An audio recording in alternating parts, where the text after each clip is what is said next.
Namaskar dosto and welcome to you all in Current Affair Updated. Today we are going to discuss about the important events of 8th November 2020. So let us begin with today's lecture and first of all let us understand what are the important topics that we are going to cover. सबसे पहले we will discuss about radio burst in Milky Way. क्या है ये चीज़, पूरा article को detail से समझेंगे, आपको एक एक पॉइंट समझ में आएगा. इसके बाद हम डिस्कस करेंगे EOS-01 से रिलेटेड. ये एक सैटेलाइट है, रिसेंटली इंडिया के द्वारा लॉन्च किया जाना है. ठीक है. इसके बाद we will discuss about non banking financial companies से रिलेटेड एक इंपॉर्टेंट आर्टिकल. क्या होती हैं आपकी नॉन बैंकिंग फाइनेंशियल कंपनीज, समझेंगे इस चीज़ को भी. और लास्ट आर्टिकल आज का हमारा होगा नेशनल फूड सिक्योरिटी एक्ट से रिलेटेड. तो चलिए स्टार्ट करते हैं आज का ये लेक्चर. उससे पहले एक इंपॉर्टेंट इन्फॉर्मेशन है आप लोगों के लिए. अगर आप में से कोई भी इस लेक्चर के PDF नोट्स चाहते हैं तो वो हमारा व्हाट्सएप ग्रुप ज्वाइन कर सकते हैं. व्हाट्सएप ग्रुप आपको कैसे ज्वाइन करना है इसके बारे में इंफॉर्मेशन इस वीडियो के डिस्क्रिप्शन में आपको मिल जाएगी. चलिए स्टार्ट करते हैं आज के पहले आर्टिकल से, जो कि है रेडियो बर्स्ट इन मिल्की वे.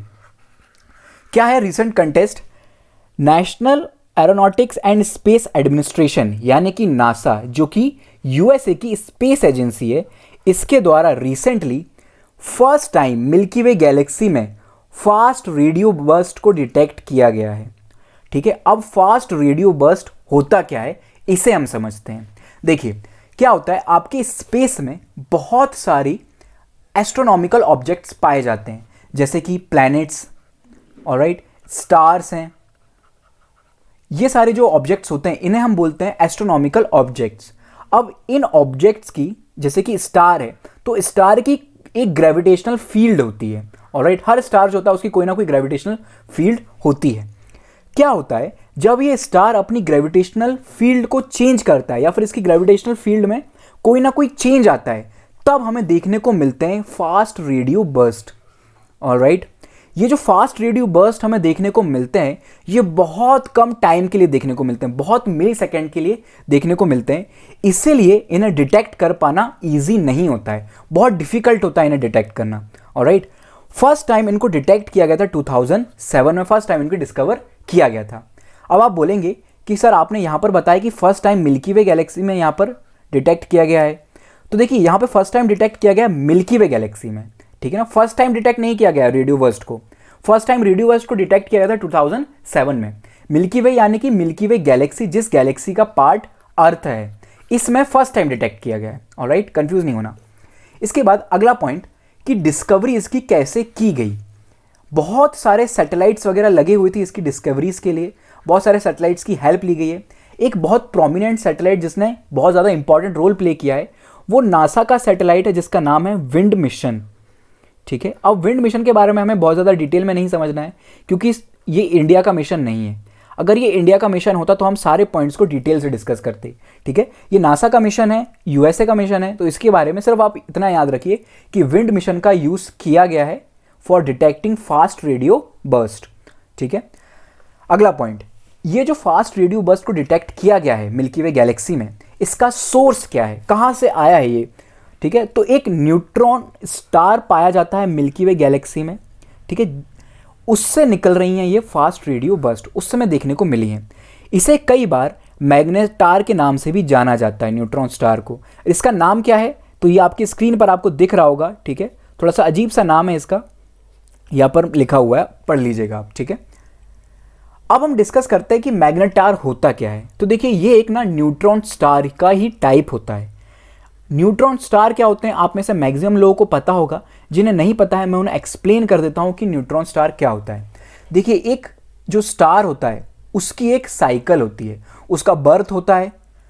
ठीक है. वो अपनी जन्म लेता है, फिर जन्म के बाद वो है जैसे एक सन जो है सन की स्टेज में पहुंच जाता है जहाँ पे बहुत सारी हीट को रेडिएट करता है. और एक टाइम ऐसा आता है उसकी लाइफ में जहाँ पर जो स्टार होता है उसके अंदर का फ्यूल एंड हो जाता है और वो अपनी लाइफ की एंड पर होता है. ठीक है. तो जब अपनी वो लाइफ की एंड पर पहुंच जाता है तब वो एक स्टेज अटेंड करता है, उसका नाम ही होता है न्यूट्रॉन स्टार. ठीक है.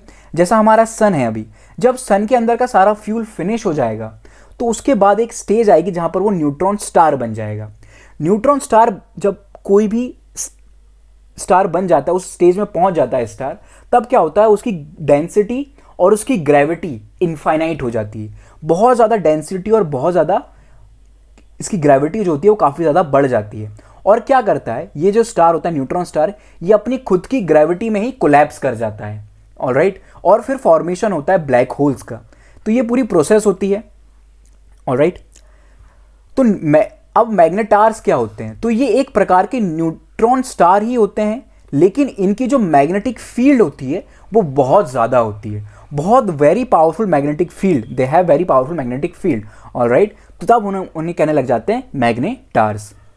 तो ये पूरा आर्टिकल हमने डिस्कस किया, उम्मीद है आपको ये समझ में आया होगा। अब चलते हैं आगे और डिस्कस करते हैं अगला इंपॉर्टेंट आर्टिकल जो कि रिलेटेड है EOS-01 से रिलेटेड। ये इंडिया का लेटेस्ट अर्थ ऑब्जर्वेशनल सैटेलाइट है, ऑलराइट। और ये इंपॉर्टेंट इसलिए भी है क्योंकि जो लास्ट सैटेलाइट अर्थ इंडिया ने भेजा था वो भेजा था रिसेट 2 BRI, इस नाम से भेजा था, और जो कि भेजा गया था दिसंबर में, ठीक है ना, लास्ट ईयर के दिसंबर में भेजा गया था। तो एक काफ़ी इंपॉर्टेंट है क्योंकि बहुत रिसेंटली सेंड किया था और बहुत टाइम के बाद सेंड कर रहे हैं। देखिए वैसे तो जनवरी में भी इंडिया ने जो है GSAT 30 सैटेलाइट्स भेजा था, इसके साथ साथ कुछ कंट्रीज़ के सैटेलाइट्स को भी भेजा गया था, लेकिन वो भेजा गया था फ्रेंच गुयाना से, इंडिया से नहीं भेजे गए थे उस सैटेलाइट्स को, ठीक है। थोड़ा सा हम डिस्कस करते हैं इस सैटेलाइट के बारे में। तो ये जो सैटेलाइट है ये किस प्रकार का सैटेलाइट है, तो ये एक अर्थ ऑब्जर्वेशन सैटेलाइट है, अर्थ को ऑब्जर्व करने का इसका काम रहेगा, ठीक है। किस प्रोसेस पे वर्क करेगा, तो रेडार इमेजिंग सैटेलाइट होने वाला है। ये रेडार को कैच करेगा और उसी मैकेनिज्म पर ये वर्क करेगा। इस प्रकार के सैटेलाइट को हम शॉर्ट में बोलते हैं रिसेट, ठीक है। इससे पहले जो सैटेलाइट भेजा गया था रिसेट, वो भी रेडार इमेजिंग सैटेलाइट था, और ये जो सैटेलाइट है EOS, ये भी इसी सैटेलाइट के साथ जाकर वर्क करेगा। ये दोनों जो सैटेलाइट है वो आपस में कांटेक्ट करेंगे और एक साथ ही वर्क करेंगे, ठीक है। अब इन सैटेलाइट की मदद क्यों ली जाती है, ठीक है ना, किन चीज़ों को ऑब्जर्व किया जाता है इस प्रकार के सैटेलाइट से, तो देखिए लैंड फॉरेस्ट मैपिंग के लिए यूज़ किया जाता है इन सैटेलाइट्स को, मॉनिटरिंग की जाती है और मैपिंग की जाती है रिसोर्सेज की, ठीक है। किस प्रकार के रिसोर्सेज की, तो वाटर की ट्रैकिंग की जाती है। आपने कई बार सुना होगा कि कोई लेक है या फिर कोई रिवर है, उसमें जो वाटर है वो कम हो गया है, जो लेक है वो सूख चुकी है, उसके वाटर जो है काफ़ी ज़्यादा कम हो गया है उसके अंदर, ठीक है। तो ये जो सारी ट्रैकिंग की जा रही है वो इन्हीं सैटेलाइट की हेल्प से की जा रही है, ठीक है ना। मिनरल्स की ट्रैकिंग की जाती है, फिशेज वगैरह की ट्रैकिंग की जाती है, वेदर एंड क्लाइमेट ऑब्जर्वेशन की जाती है, ठीक है, सॉइल असेसमेंट प्रिपेयर किया जाता है, और बहुत सारी एक्टिविटीज़ इसके साथ की जाती हैं इन सैटेलाइट की हेल्प से।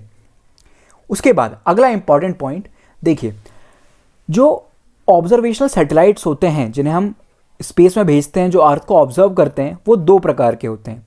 एक होता है आपका रेडार इमेजिंग, जैसा कि एग्जांपल अभी हमने देखा जिसका। दूसरा होता है आपका ऑप्टिकल इंस्ट्रूमेंट्स, जो ऑप्टिकल इंस्ट्रूमेंट्स की मदद लेता है। रेडार इमेजिंग का बेनिफिट ये होता है कि अगर किसी प्रकार का भी वेदर फिनोमेना इफेक्ट आ रहा है, यानी कि हो सकता है कि कभी बारिश वगैरह हो जाए, क्लाउड्स वगैरह का फॉर्मेशन हो जाए, अभी दिल्ली में बहुत ज़्यादा स्मोक देखने को हमें मिल रही है, उसका अगर फॉर्मेशन हो जाता है, सनलाइट जो है वो कम हो जाती है, तो इन सारी चीज़ों का इफेक्ट नहीं पड़ता है अर्थ के ऑब्जर्वेशन में, ऑलराइट। तो ये बेनिफिट रहता है रेडार इमेजिंग का। आगे बढ़ते हैं और डिस्कस करते हैं हमारा अगला इंपॉर्टेंट आर्टिकल जो कि है NBFC से रिलेटेड। कंटेस्ट में आपको बाद में बताऊंगा क्या है, पहले हम थोड़ा सा NBFCs को समझ लेते हैं। देखिए NBFCs आपकी एक फाइनेंशियल सर्विसेज को प्रोवाइड करने वाली एजेंसीज होती हैं और बॉडी होती हैं, ठीक है। इनको स्टैब्लिश किया गया था अंडर कंपनीज एक्ट और इंडियन कंपनीज एक्ट 1956 में इनको स्टैब्लिश, इस एक्ट के अकॉर्डिंग को स्टैब्लिश किया जाता है। सॉरी, माफ कीजिएगा।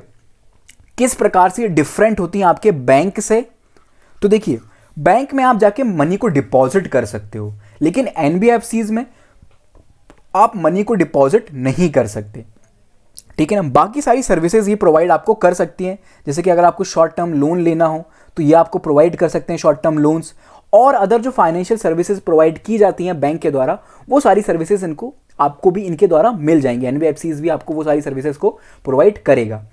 क्या क्राइटेरिया होता है कि अगर मैं चाहता हूं कि मैं एक NBFC कंपनी खोल लूं, ठीक है ना, एक नॉन बैंकिंग फाइनेंशियल कंपनी मेरे पास भी हो मेरे नाम से, तो मुझे क्या क्या चीज़ें होनी चाहिए। सबसे पहले तो मेरे पास जो नेट वर्थ है वो 5 करोड़ रुपीज़ का होना चाहिए, 5 करोड़ रुपए मेरे पास होने चाहिए मिनिमम नेट ओन्ड, ठीक है।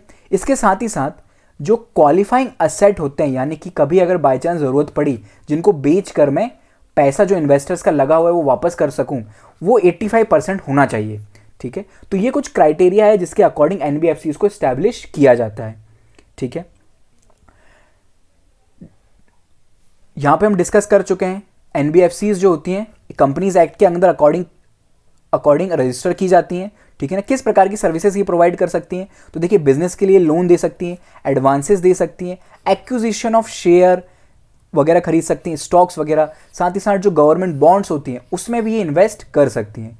कुछ फेमस आपकी नॉन बैंकिंग फाइनेंशियल कंपनीज हैं, जैसे बजाज फाइनेंस लिमिटेड के बारे में आपने सुना होगा, Mahindra and Mahindra finance service limited है, और पावर फाइनेंस कॉर्पोरेशन लिमिटेड है। ये कुछ बहुत फेमस ही आपकी एनबीएफसीज हैं। ऑलराइट, अब एक इंपॉर्टेंट पॉइंट जो है कि डिफरेंस क्या होता है एनबीएफसीज में और बैंक्स के बीच।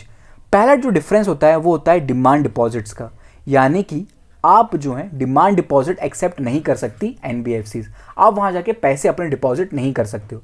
बाकी जो सारी एक्टिविटीज है वो कर सकते हो, लेकिन पैसे आप डिपॉजिट नहीं कर सकते। उसी के साथ साथ एनबीएफसीज जो है they are not a part of payment and settlement system. Banking system का एक अलग से सिस्टम होता है जहां पे पेमेंट एंड सेटलमेंट की जाती है, सारी जो भी ट्रांजैक्शंस होते हैं दिन भर में या फिर वीक में उनका सेटलमेंट किया जाता है, उनका पार्ट नहीं होते हैं NBFCs. Alright, deposit of insurance facilities of deposit insurance, credit guarantee corporation, ये भी अवेलेबल नहीं होता है डिपॉजिटर्स ऑफ एनबीएफसीज को। ठीक है, तो ये कुछ बेसिक डिफरेंस होता है एनबीएफसीज और बैंक्स के बीच। इसके बाद अगली इंपॉर्टेंट चीज है स्मॉल फाइनेंस बैंक। अब स्मॉल फाइनेंस बैंक क्या होते हैं, तो देखिए ये आपके एग्जैक्टली सिमिलर होते हैं बैंक से, बस डिफरेंट ये होता है कि ये जो सारा काम करते हैं ये स्मॉल लेवल पर करते हैं। जैसे कि आप यहाँ पे बहुत सारा मनी जो है उसको डिपॉजिट नहीं कर सकते। अगर आपको पैसे लोन में लेने हैं तो आप बहुत ज़्यादा मनी को लोन नहीं ले सकते। स्मॉल अमाउंट ऑफ डिपॉजिट आप यहाँ पे दे सकते हो। छोटे मोटे जो लोन्स होते हैं बिजनेस से रिलेटेड वो भी आप यहाँ से ले सकते हो।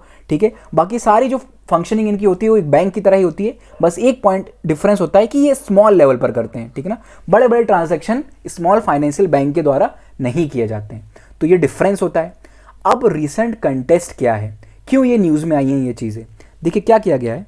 रिसेंटली एक रिपोर्ट आई है जिसमें यह बताया गया है कि एनबीएफसीज के द्वारा जो इनका इन्वेस्टमेंट आता है इनके अंदर, ठीक है ना, और जो शेयर होता है एनबीएफसीज का उसमें डाउनफॉल देखने को मिला है 30% का। और ये जो डाउनफॉल है उसके कारण क्या हो रहा है, आपकी जो एनबीएफसीज हैं उनको कन्वर्ट किया जा रहा है स्मॉल फाइनेंशियल बैंक्स में।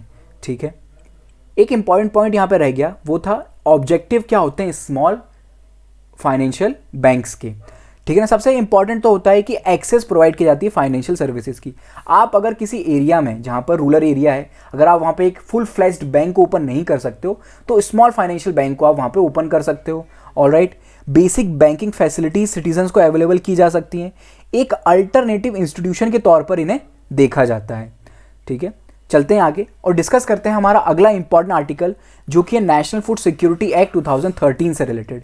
इससे रिलेटेड आर्टिकल्स हम पहले भी डिस्कस कर चुके हैं, ये रिसेंटली न्यूज़ में आया है तो हम एक बार और डिस्कस कर लेते हैं। ऑलराइट, देखिए रिसेंटली कंटेस्ट किया है, गवर्नमेंट ने नए राशन कार्ड को इशू किया है under national food security act 2013, इसलिए ये न्यूज़ में आ गया। ठीक है, अब क्या है ये एक्ट, क्या किया जाता है इस एक्ट के अंदर, तो आपको पता होगा इंडिया की जो मैक्सिमम पॉपुलेशन है, एक बहुत बड़ा कर्स है इंडिया के साथ, वो है माल न्यूट्रिशन का। इंडिया की बहुत बड़ी पॉपुलेशन जो है वो माल न्यूट्रिशन की शिकार है। साथ ही साथ जो वुमेन्स से रिलेटेड इश्यूज हैं वो भी बहुत ज़्यादा हैं। वुमेन्स में मैन के कंपेयर में बहुत ज़्यादा न्यूट्रिशनल डेफिशिएंसी देखने को मिलती है। एनीमिया की प्रॉब्लम जो है वो स्पेसिफिकली वुमेन सेंट्रिक है, वुमेन्स को काफ़ी ज़्यादा इफेक्ट डालती है एनीमिया की प्रॉब्लम। तो इन सारे इश्यूज को दूर करने के लिए ये एक्ट लेके आया गया था। इस एक्ट के अंदर क्या किया जाएगा, जो आपके पुअर हाउसहोल्ड्स हैं उन्हें free of cost food provide किए जाएंगे, फूड आर्टिकल्स प्रोवाइड किए जाएंगे, जैसे कि अनाज वगैरह, राइस, पल्सेस, वीट, ये सारे जो प्रोडक्ट्स हैं ये प्रोवाइड किए जाएंगे। कुछ इंपॉर्टेंट फीचर्स हम डिस्कस करते हैं इस एक्ट का।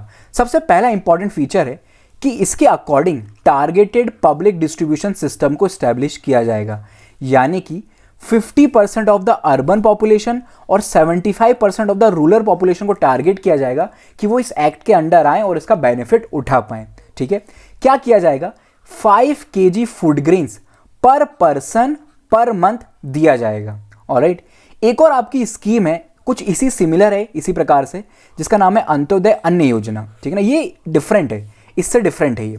इसमें क्या किया जाता है, जो पुअरेस्ट ऑफ द पुअर होते हैं, यानी कि पुअर में भी पुअर, बहुत ज़्यादा ही पुअर, उन्हें क्या किया जाता है, 35 kg of food grain provide किया जाता है पर हाउस होल्ड पर मंथ। ठीक है, थोड़ी सी सिमिलर स्कीम है, तो इनमें आप कंफ्यूज मत होइएगा। अगला इंपॉर्टेंट पॉइंट जो फीचर है वो क्या है, वो है subsidise priced under targeted public distribution system. यानी कि जो प्राइजेस होंगे आपकी राइस की, वीट की और ग्रेन्स की, वो बहुत कम होगी, 1-2 रुपए किलो पर केजी आपको ये प्रोडक्ट अवेलेबल किए जाएंगे। उसके बाद है आइडेंटिफिकेशन किया जाएगा, देखा जाएगा कि कौन से व्यक्ति हैं उनको बेनिफिट मिलना चाहिए इस स्कीम का। अगला जो बहुत इंपॉर्टेंट पॉइंट है, और इसको आप नोट डाउन कर लीजिएगा और मार्क भी कर लीजिएगा, कि न्यूट्रिशनल सपोर्ट प्रोवाइड किया जाएगा वुमेन्स को और चिल्ड्रंस को। ठीक है, जो चिल्ड्रंस 6 महीने से लेके 14 साल की उम्र में हैं, उन्हें ये सर्विस प्रोवाइड की जाएगी, इसके अकॉर्डिंग वो बेनिफिट ले पाएंगे। ऑलराइट, अगला जो एक और इंपॉर्टेंट पॉइंट जो कि है मैटरनिटी बेनिफिट प्रोवाइड किया जाएगा वुमेन्स को। ठीक है ना, जो प्रेग्नेंट वुमेन्स हैं और जो लैक्टेटिंग मदर्स हैं, उन्हें 6,000 रुपीज़ का मैटरनिटी बेनिफिट भी प्रोवाइड किया जाएगा।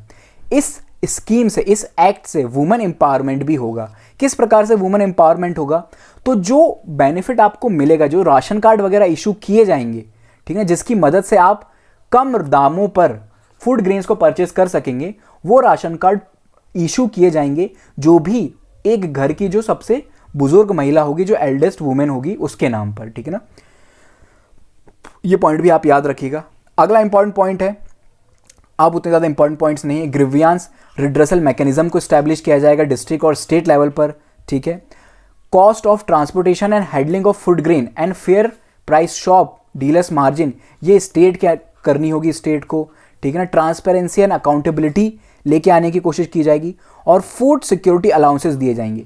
फूड सिक्योरिटी अलाउंसेस का मतलब होगा, अगर सरकार जो है आपको फूड ग्रेन्स प्रोवाइड करने में असमर्थ रहती है, नहीं प्रोवाइड कर पाती है, तो उसके बदले सरकार को आपको पैसे देने होंगे, मनी देना होगा। ठीक है, फिर पेनाल्टी का भी प्रोविजन इसमें किया गया है। अगर कोई पब्लिक सर्वेंट या फिर अथॉरिटी फेल कर जाती है, किसी प्रकार का करप्शन होता है, तो उसके अकॉर्डिंग पेनाल्टी भी दी जाएगी। ठीक है, तो गाइज ये था हमारा आज का डिस्कशन। उम्मीद है आपको सारे आर्टिकल्स बहुत अच्छे से और बहुत डिटेल से समझ में आए होंगे। मैंने अपनी स्पीड बहुत स्लो रखी है, कुछ लोगों का कहना है कि स्पीड ज़्यादा हो जाती है। तो thank you so much for the discussion. Comment करके ज़रूर बताएं कि ये लेक्चर आपको कैसा लगा। कोई एडवाइस हो, किसी भी प्रकार का सजेशन हो, तो आप हमें कमेंट बॉक्स में बता सकते हैं। Thanks for the discussion. Video को लाइक करें और शेयर करना ना भूलें। I will see you in the next lecture. Have a good day.